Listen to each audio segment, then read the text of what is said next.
在300克普通面粉里加入3克酵母，搅一搅，再分次倒入170克牛奶，搅拌成絮状，揉成中等稍硬的面团儿。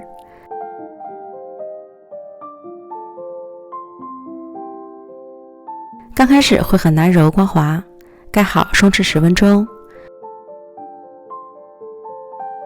松弛一会儿后，面团就很容易揉光了。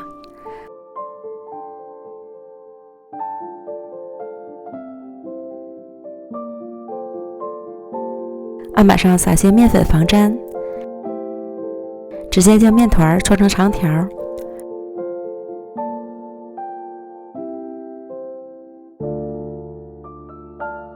分成8个大小均的面剂，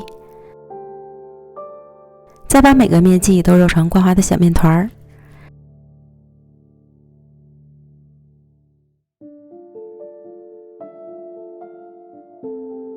然后取最先揉好的面团按扁，擀成圆饼，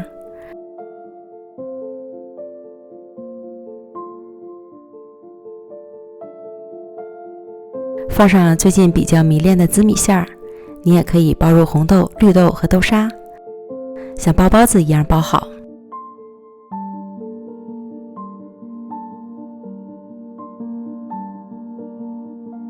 整理好形状，先压一压，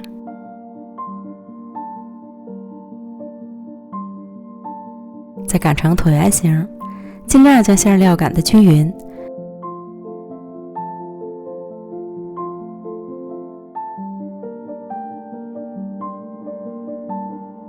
再从上至下卷起来，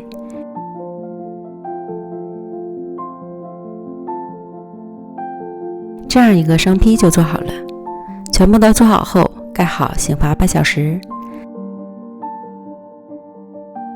天气热，发酵的会很快，醒发到体积明显变大，按压表面还有弹性即可。然后摆入到蒸屉中，水烧开后，大火蒸12分钟。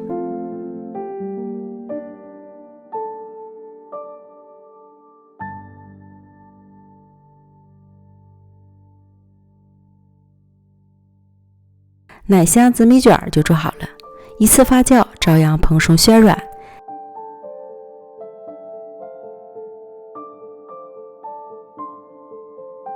切开之后，层次非常漂亮，吃起来香气浓郁，软糯香甜。白面和紫糯米的结合，软中有糯，糯中有韧，口感丰富极了。喜欢的朋友可以试试哦。美食天天更新，咱们明天见，拜拜。